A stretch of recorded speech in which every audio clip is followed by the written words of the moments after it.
Hello, welcome to July, and this is a vlog that I started in May, the end of May. June was crazy. There was a lot going on, not all of it good, a lot of it not good, but I did attempt to break out of a reading slump that, I was pretty successful in. I'm reading a lot more regularly now than I was when I started this endeavor. The idea of this was that I was going to try and get myself back into reading by reading murder mysteries specifically. And so I did read and film my reactions to 3 different murder mysteries. And I was gonna read more, but I did find myself kind of getting, hello? Someone's revving an engine somewhere. I did find myself getting kind of burnt out with reading the same genre, which is an issue that I have. I tend to jump around genres a lot. I'm not a genre specific reader. I like to read very broadly. And so I found myself getting a little bit like, I want to read something else, but I feel like I should read more for this video. And so I don't know what to do. And then, weeks and weeks are going by, and it was just like a lot. So I've decided to kind of merge a couple ideas that I had here. The first being like the vlog portion, and then the second being some mystery thriller recommendation. I would not say that I am an expert in that genre by any means, but I do have some good ones that I've found that I really enjoyed over the past few years. And I get asked, it tends to be a genre that like people that know me, that know I'm a reader, tend to ask for recommendations for, because I think it's a genre that's pretty easy to get wrong as an author, because you can be really enjoying a mystery or a thriller, and the ending can absolutely tank it, and make it a book you hated. And I've had that experience several times. So I think having a recommendation that's kind of co-signed by someone that is like, yeah, I read this and the twist isn't stupid, is a good thing. So as we kind of go through, I'm going to flash us back to when I started this endeavor, and picking out some books to read and all of that. And I'll pop in kind of periodically with some recommendations that I think might align well with the books that I chose for the video. So let's flash it back to May, Lord, and yeah, let's do it. Hello. So I must admit something to you all. And to myself, really, I am in a reading slump. I have been in a reading slump for a majority of the year, actually, I think, really since February. So I don't know if that's a majority of the year. I guess it is at this point, yeah. At first, I kind of blamed it on school and things being really busy. Now I think I have to call a spade a spade. It's just a slump. Even when I have time to read, I'm not reading. It is unfortunate, and we need to fix this. We need to get this show back on the road. And there are 2 ways that I can think of for me to do this. The first way is to throw my phone into a river so I stop doom scrolling.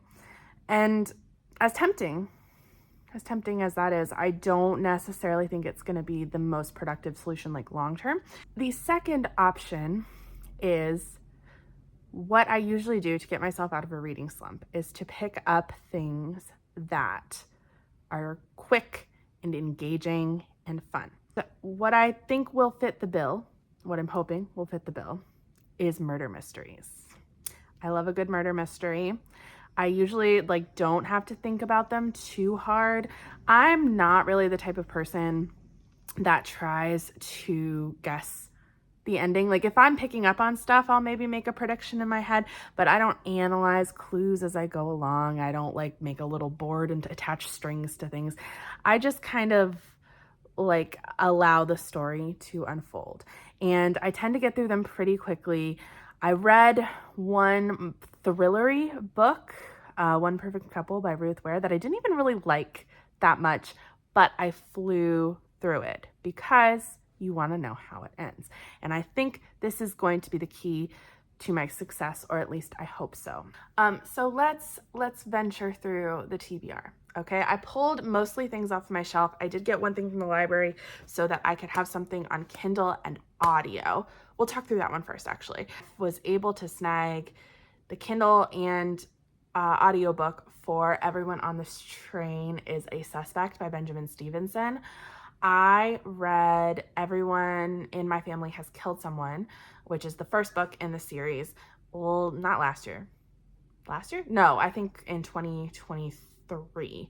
And I really loved it. I thought it was so fun. I got the audiobook. The audiobook was great, so I have high hopes for this audiobook. It was just like, it's the kind of style that I like in a murder mystery where it's direct to reader. I'm going to tell you how this all unfolded. And, oh, wait, you think that that's the answer, but actually there's another twist coming in chapter whatever. Like very, meta kind of thing.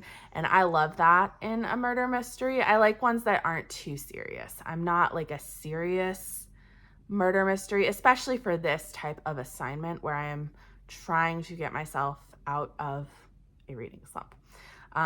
So that's going to be first on the docket. First up, besides like the Kindle and audiobook experience, we have this one, The Secret Book and Scone Society by Ellery Adams. Ellery Adams is local to North Carolina, and my mom got me this entire series, or at least the 3 books that I know about in the series. Miracle Books, which is where you can have a book and a scone, and it's owned by Nora. And then she finds a dead body, or someone in her orbit is found dead on the train tracks, and I'm assuming she gets together with a group and tries to solve the mystery. Another option is The Appeal by Janice Hallett. This is a mixed media murder mystery.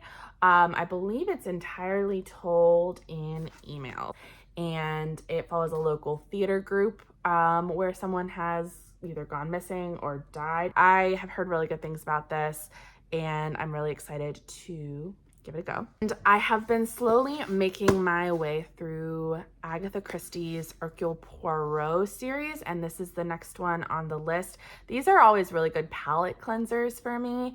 I tend to read them in between reading other books to just kind of they're usually pretty short, and I fly through them pretty quickly. This one is Lord Edgware Died.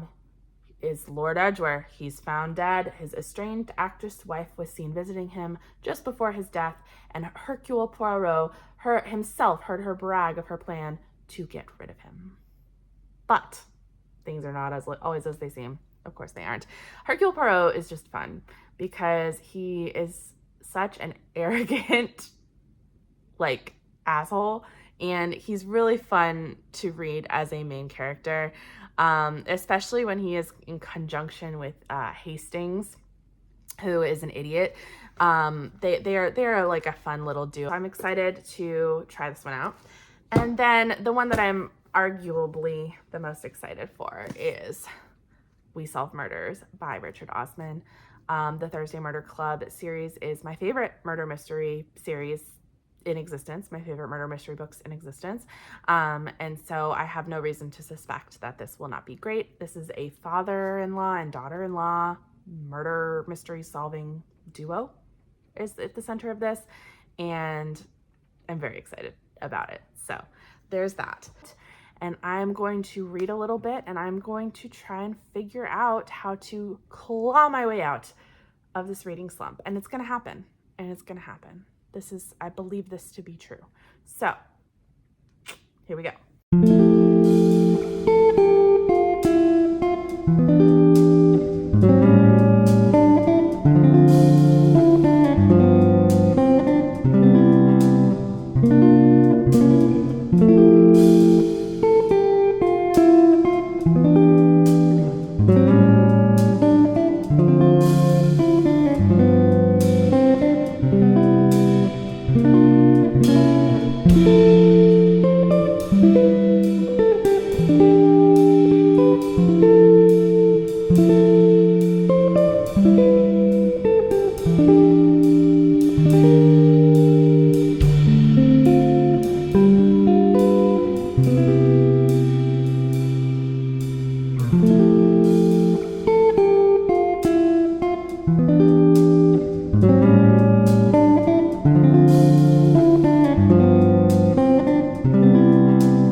for an update. So I read the first chapter of 4 books and tried to determine which one was going to get me out of this slump that I'm currently in. And the one that I landed on was The Appeal by Janice Hallett. This, I think, is very engaging and keeps you reading for a few different reasons. The biggest one being the mixed media element of it. So there's not really a narrative with this one. It is entirely told through text messages, email correspondence, direct messages between all of these characters. There's not chapter breaks. There's not any sort of break in this where there's an explanation of what's going on. You truly are just reading emails, text messages, and they're in chronological order of the events that are happening. And you are in the role of detective as the reader. At the very beginning, there's two detectives, or, well, we don't know that they're detectives, I guess, but there's two people that are texting about this information. It's Femi and Charlotte, and they have gotten this correspondence delivered to them for some reason, we're assuming, to figure out what's going on. And their job is to go through it and kind of see what they make of it. And that is your job as the reader as well. So the central story is following this theater group called the Fairway Players, and they do like local community theater. The director of the theater, Martin, and his family are very, very influential in this little community.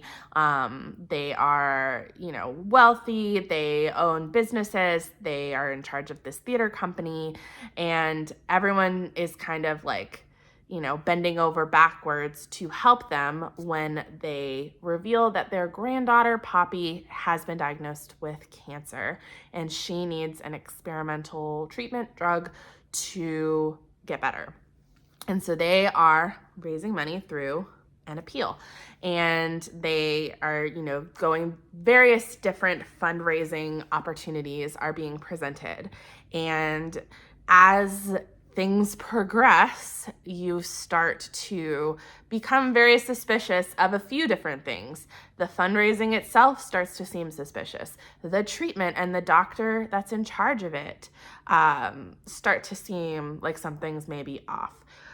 We also have a couple of newcomers to this community, Sam and Kel, and those two people are the only people that we don't get a perspective from via their messages. All we see are the replies to Sam's messages, but not the messages themselves. And so that's obviously a little suspicious right off of the bat. And they are new to this community. They've joined this theater group, and they are kind of being pulled in by a woman named Issy, who is seems very desperate to be included in the group and very prominent in the group, but it just seems to be shot down at every turn. She seems to be a little obsessive, and we're starting to get more and more information about her that is a little bit interesting. And so these two newcomers, particularly Sam, who is a nurse, are very suspicious of this appeal and this treatment because it doesn't seem to line up with their knowledge of like medicine and chemotherapy and how things like that work. And there's just there's some financial elements of it. There's the kind of dynamics within the group of who can raise the most money, who is doing the most to help the family, who is most important in this situation.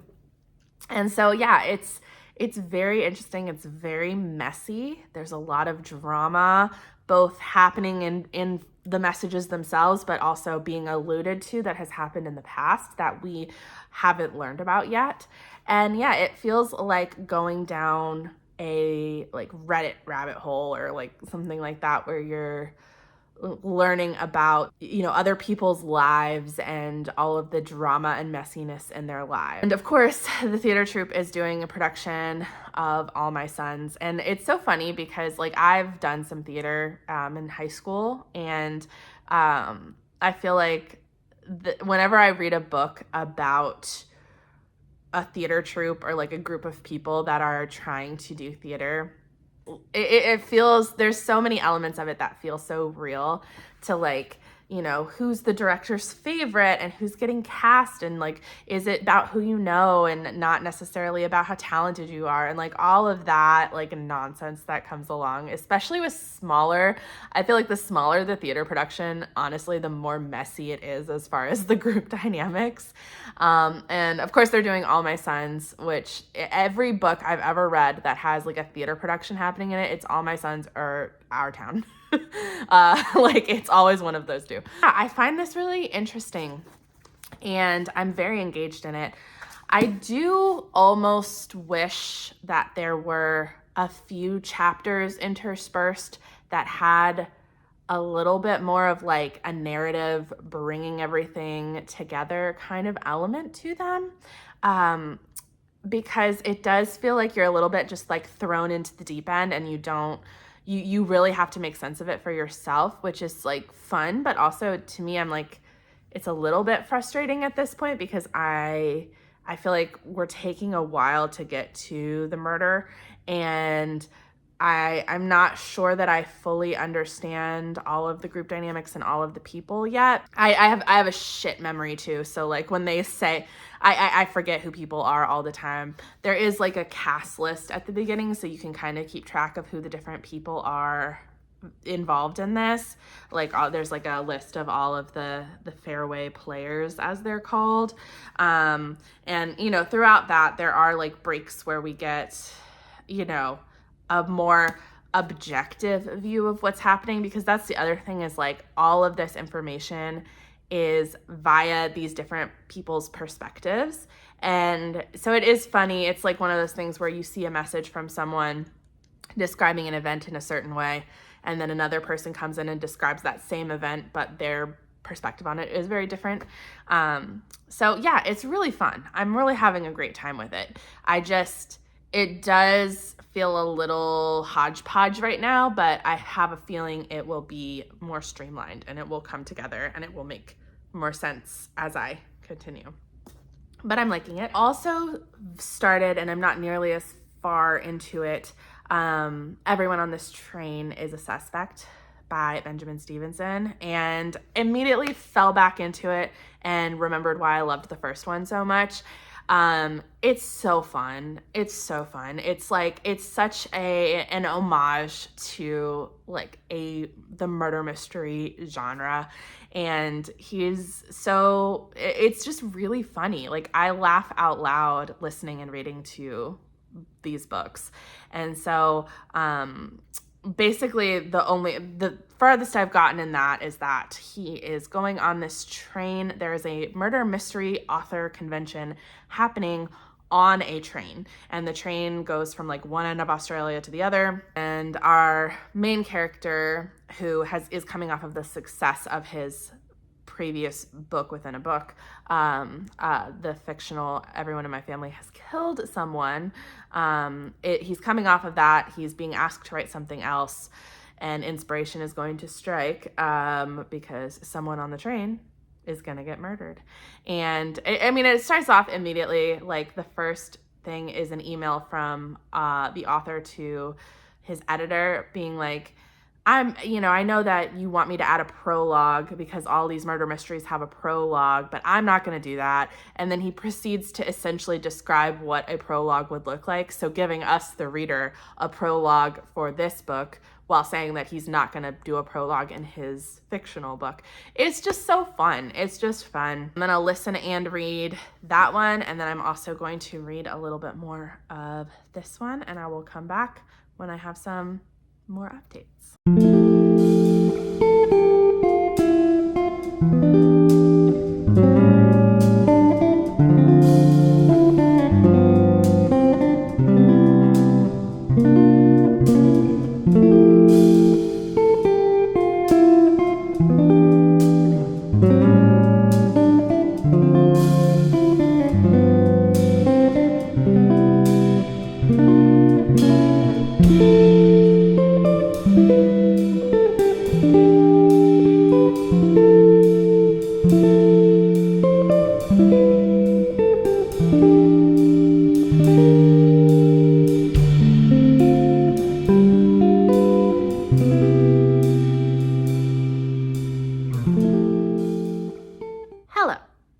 We have much to discuss. Let me adjust this here. It's been a bit. It's been a bit since the last update. I have been reading though, and so we have some things to talk about. First up, let's talk about The Appeal, because I did in fact finish this one. And I enjoyed it.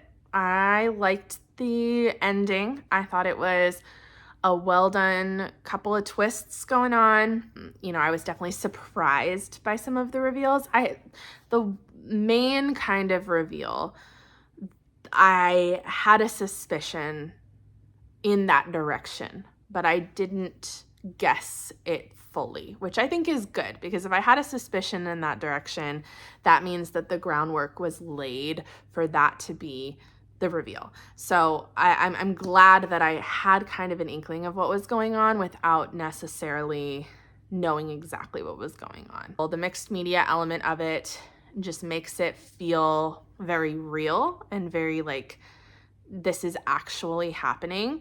It was a little bit longer than it needed to be. It started to feel a little repetitive with the way that some of the messages and emails were framed. I felt like we could have cut a few of them out.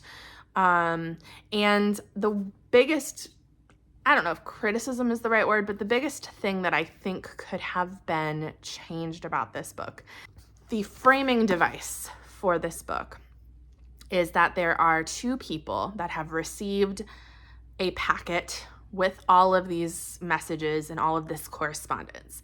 And they have been given this packet with no other explanation other than see what you make of this, see what you think is going on here.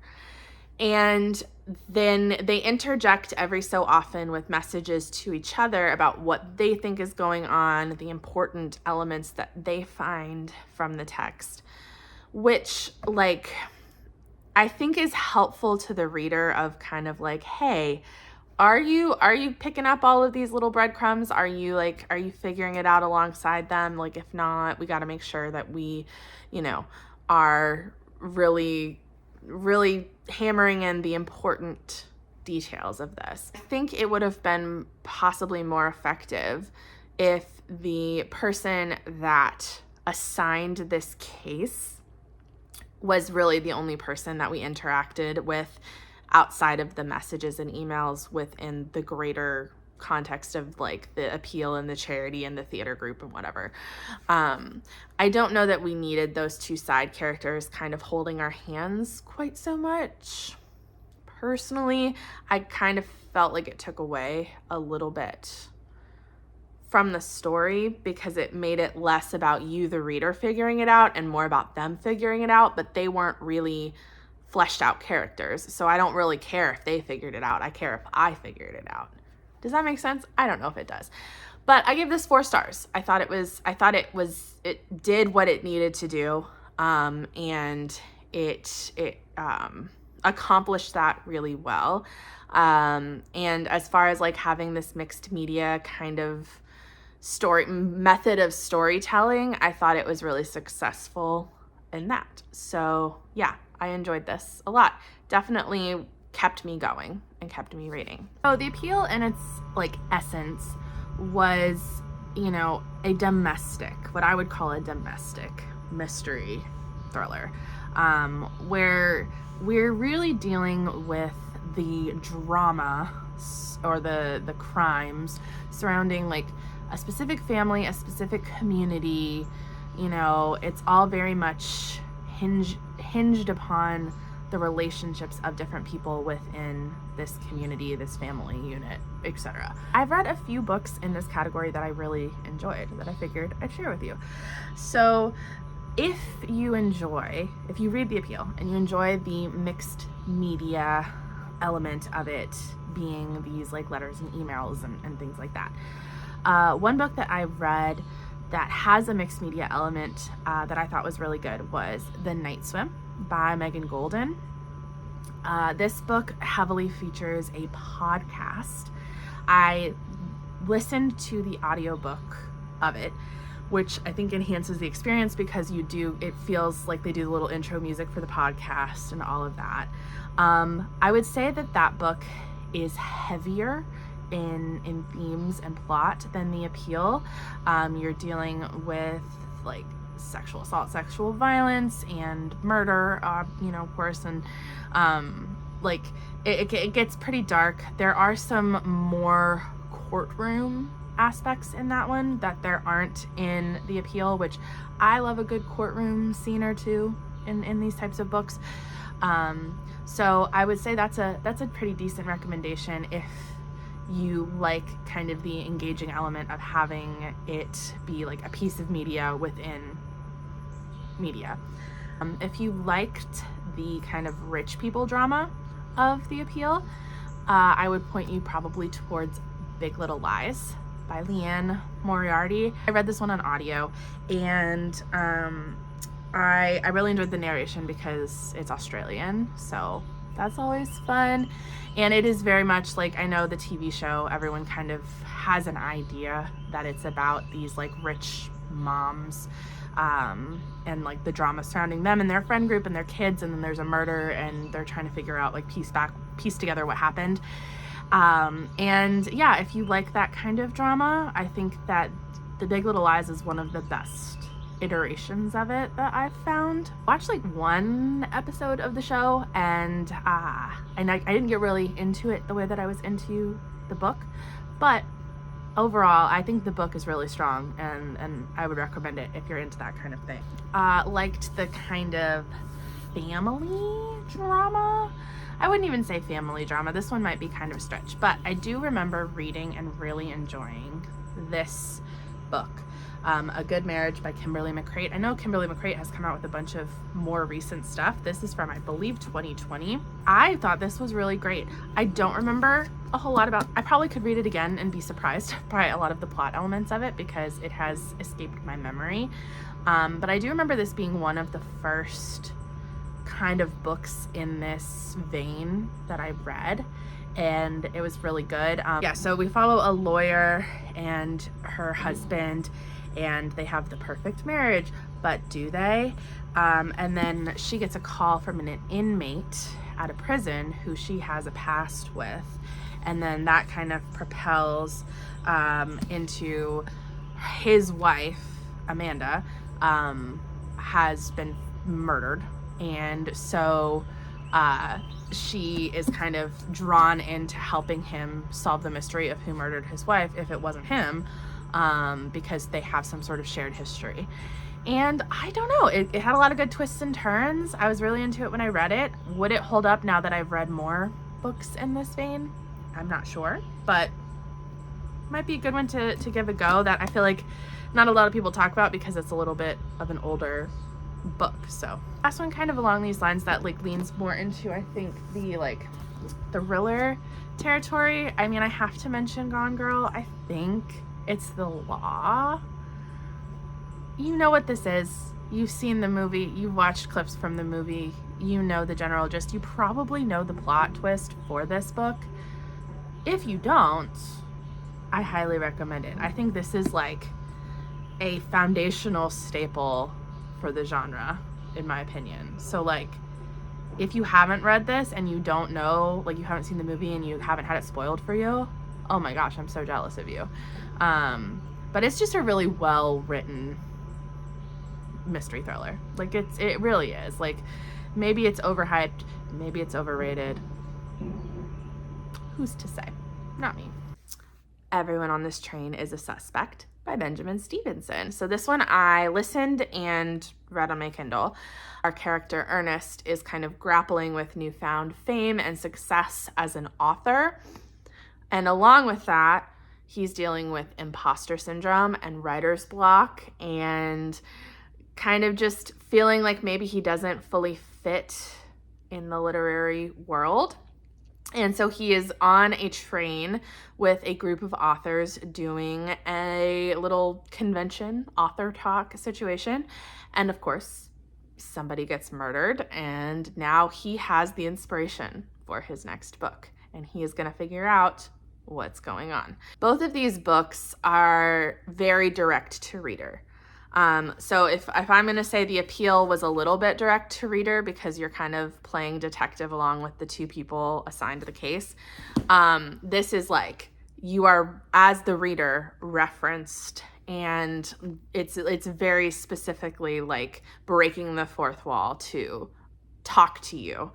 And the first book did that as well, and that was part of the reason I loved it so much. It's a unique kind of fun way of telling the story. I think Benjamin Stevenson's like authorial voice, if you will, is like very genuinely funny.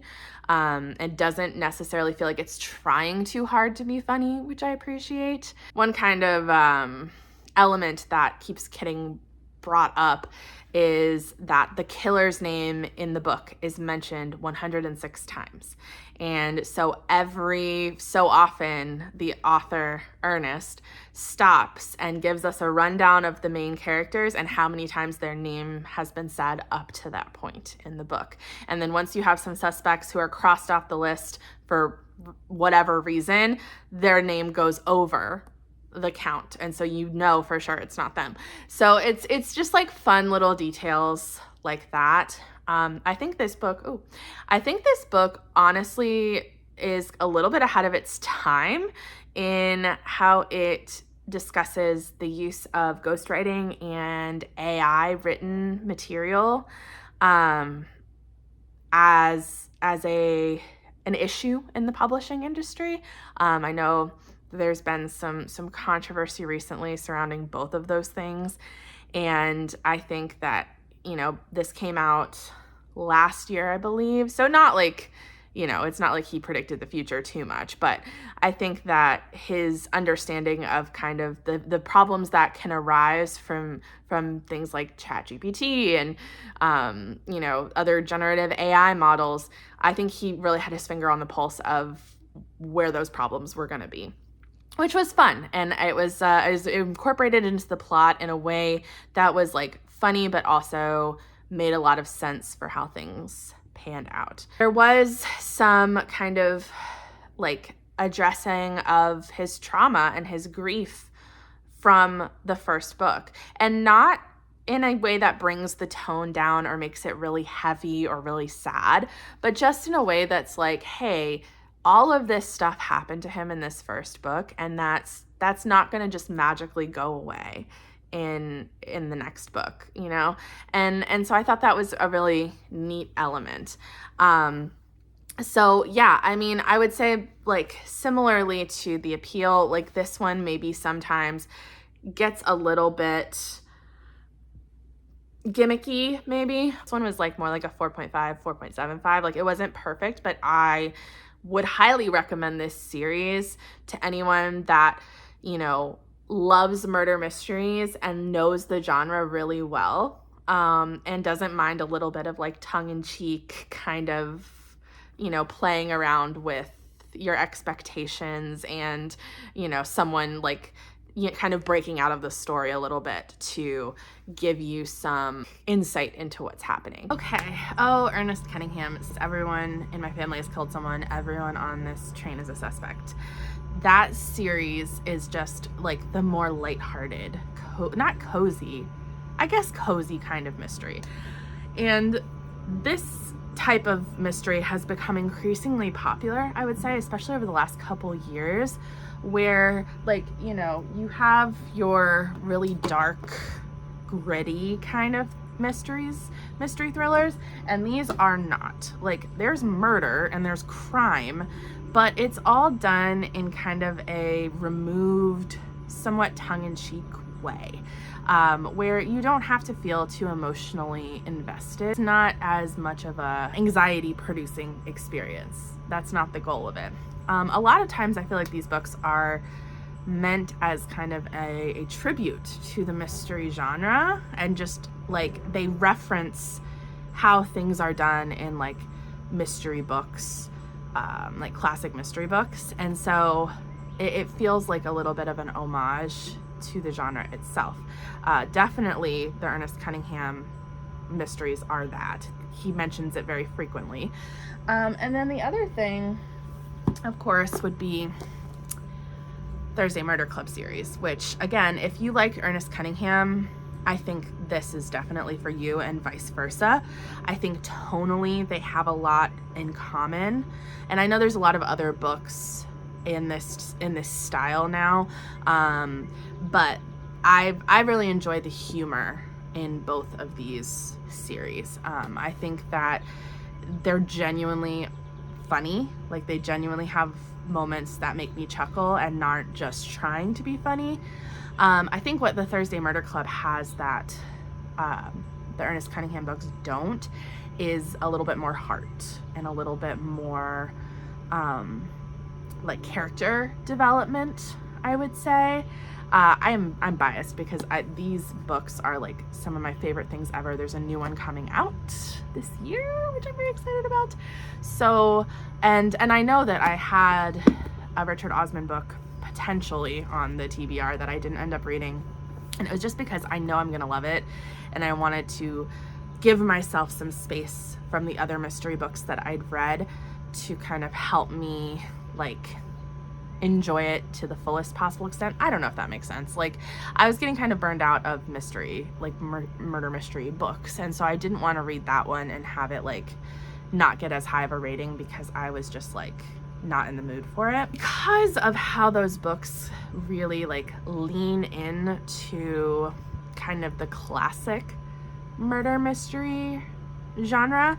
I do think that it's worth your time to kind of go back and look into some of the, like, you know, beginnings of the genre. So, I mean, Agatha Christie is kind of like the staple for that, right? I have been working my way through the Hercule Poirot series, but actually the first book that I read from Agatha Christie was And Then There Were None. I finished this book in one sitting and I loved it and I thought it was great.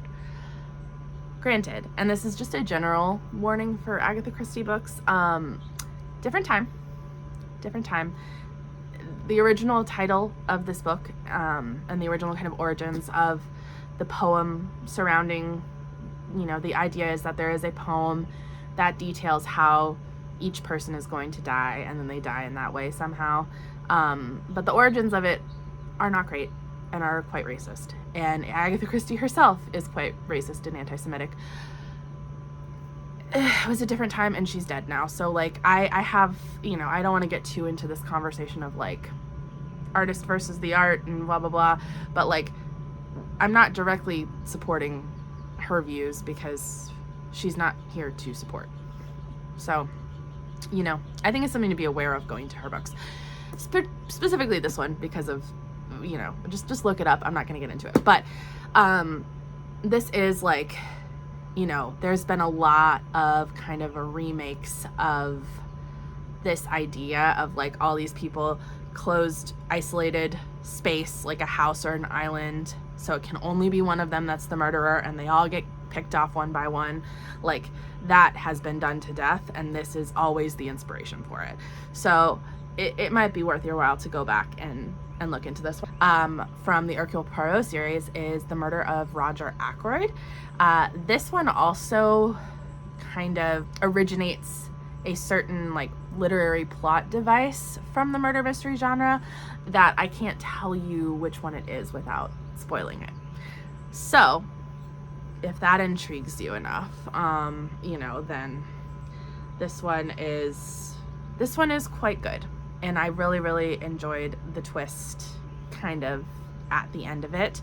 And this is definitely my favorite of the Hercule Poirot that I've read so far. So far, we were very successful with both of these, both in the sense of being books that I've enjoyed, but also books that have been helping me kind of crawl my way out of not being in the habit of reading. Like I was reading pretty regularly, even though I was very busy and then I got sick and then all of these other things are happening in the background. I was still able to kind of stay engaged in the stories and read. And so that was nice. I am starting to get, because I'm not typically someone that reads the same genre back to back to back. I usually kind of jump around because I like a lot of different genres. So I wanted to kind of combat that a little bit. And I picked this one up. This is a new purchase as well. So look at me reading books right as I got them. This is The Tainted Cup by Robert Jackson Bennett. And this is a murder mystery, but it is also a fantasy book. And I love that. That is like, as soon as I heard this pitched in that way of it is a murder mystery set in a fantasy world, I was like, give me 15 of them right now. Like, I love it. And I know that there is a sequel. I don't know if it just came out or if it's coming out or anything like this, but I'm very excited to pick this one up. I haven't started it yet. I read like a page and then I was falling asleep because it was late. So, you know, I'm excited to get into this one next.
Hello. This is The Tainted Cup by Robert Jackson Bennett. I needed to pivot slightly. So this is still a murder mystery, but it is also a fantasy. So basically we are in, and it's high fantasy, we're in a completely different world. And we are following our main character, Cole. I'm gonna say Cole. And the system of this world is essentially we have like ranks of people, like your military ranks of like how important you are in kind of the empire, right? And Cole has just been kind of promoted. He's like an assistant to an investigator. And the investigator he's working with is named Anna, and she is a little bit of a wild card. She's very like, I don't even think quirky quite covers it. Like there's a lot going on. She wears a blindfold a lot of the time because she just gets overstimulated by her environment. And she's our Sherlock, he's our Watson, right? She's our Hercule Poirot. He's our Hastings, except he's more competent than Hastings. Got a kind of superpower that he has been engraved with. That's the term that they use. And it's essentially you undergo this procedure. And his kind of power is the ability to like exactly recall every single detail of anything he's seen or heard. And so he like sniffs something and then it's basically like a tape recorder in his head, and he knows like he can perfectly recall like maps, floor plans, visual inspections of the scene, witness testimony, like all of those things like perfectly, which as one could imagine is very, very helpful in trying to solve a mystery. He has been called in because someone has died, and their manner of death was poisoning.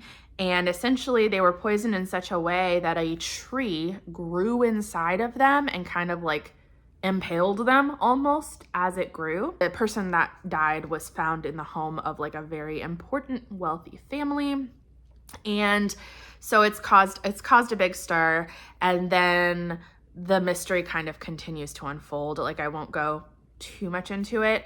The other kind of looming threat aspect that we're dealing with is these leviathans that exist outside of the city walls. So if we look at our map here, which like usually I see a map in a book and I'm like, oh cool, but it doesn't really like matter to me. But this was actually kind of helpful because, can you focus?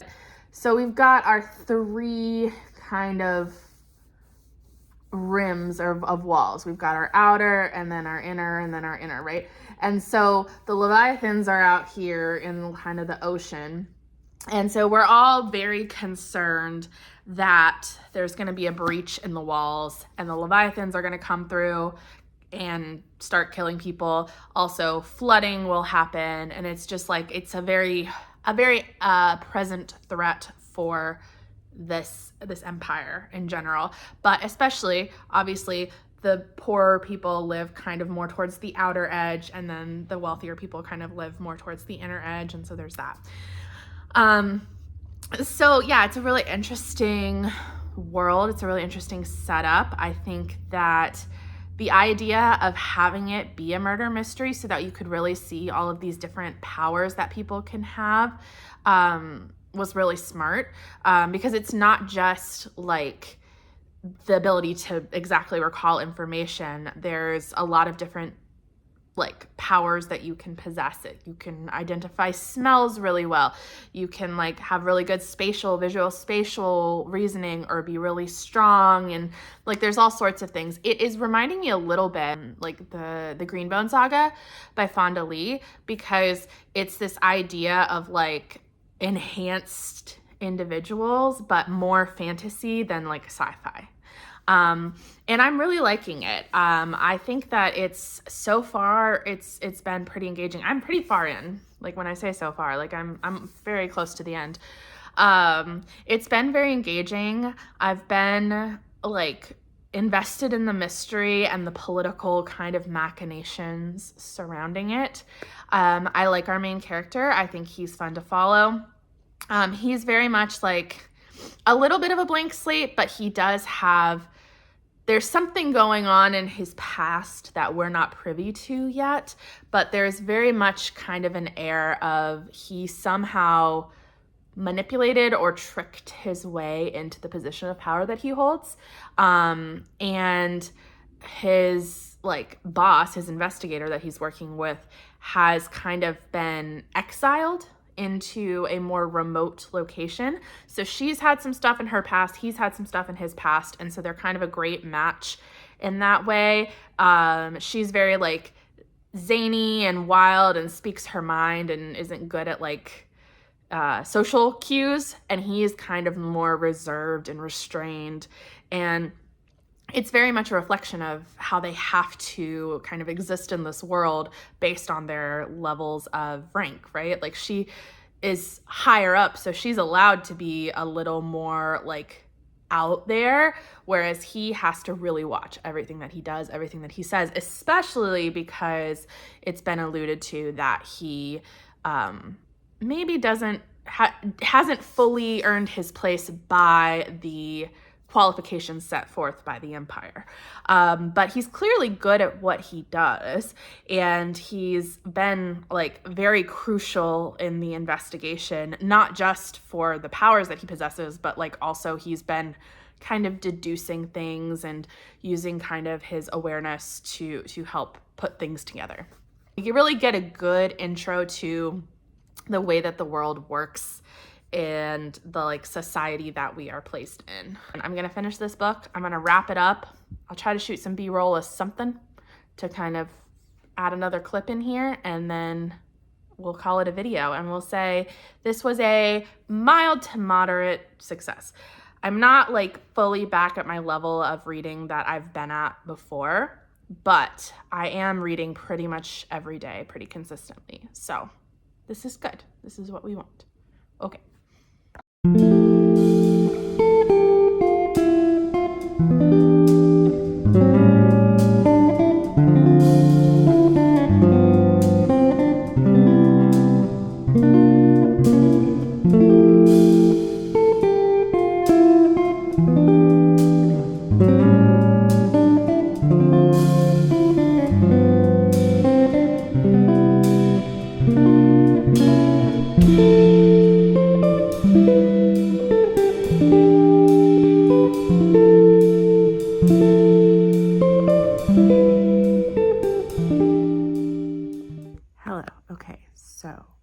really quickly.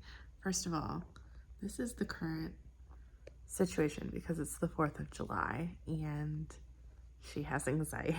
So that's very fun. I was editing my video and I realized I never gave a final check-in, final update, final rating for the Tainted Cup. And so I'm going to keep this pretty short, but I really liked it. I thought it was really good. It wasn't like, 5-star blow me out of the water, but it was like a 4.5 star. Like I'm excited to read on into the series.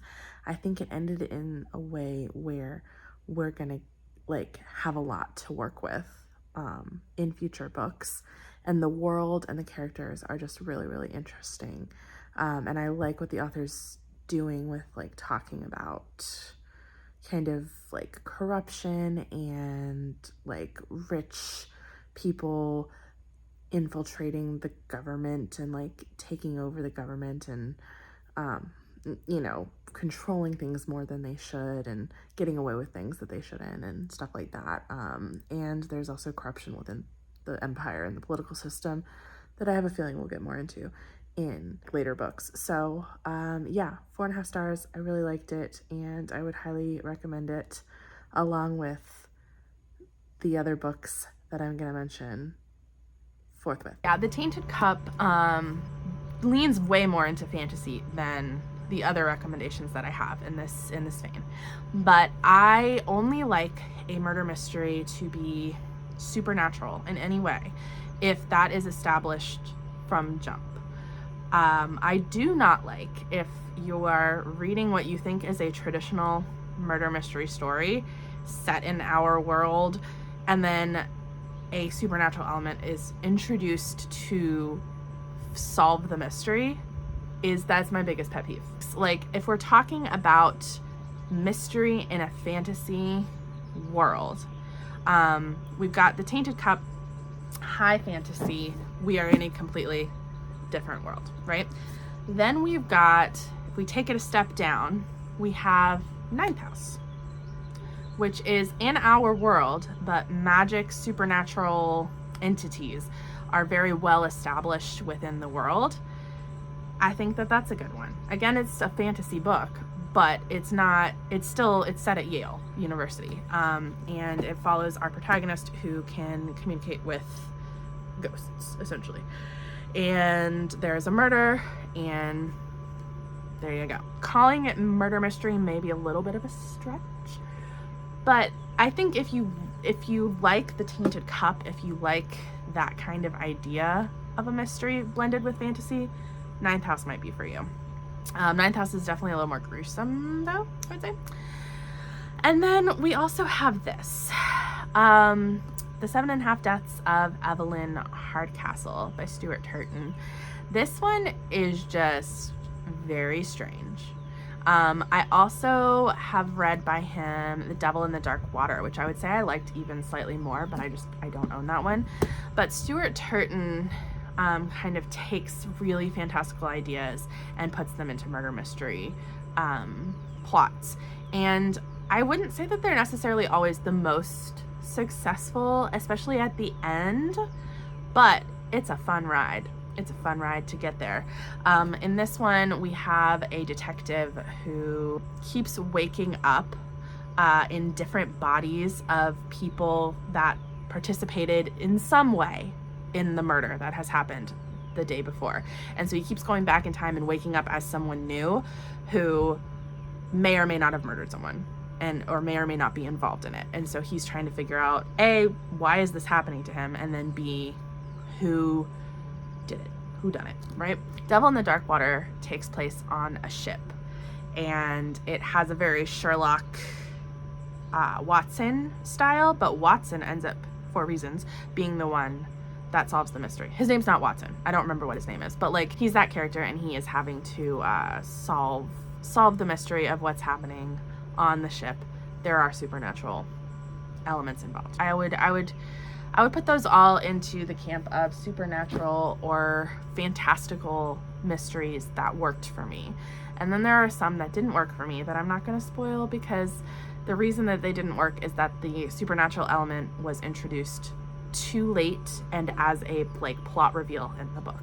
And I think that's cheating, in my opinion. And so that's that. There's me reading some books, giving you some recs. I don't know what this video is. It's a hodgepodge of things. It's a vlog. It's recommendation video. It's whatever you want it to be. I haven't done anything on this channel in over a month, so I figured I'd come back with a bang. I have no idea how long this video is gonna be, but you know, that's my cross to bear. So here's, I'll put the other one here maybe. Here's some of the books that I've read, and I really enjoyed all of them. So, you know, this is just kind of chock full of books that I pretty wholeheartedly recommend, and that you could pick up. So I hope you get some good recs out of this. I hope you read some murder mysteries and enjoy yourself. Bye.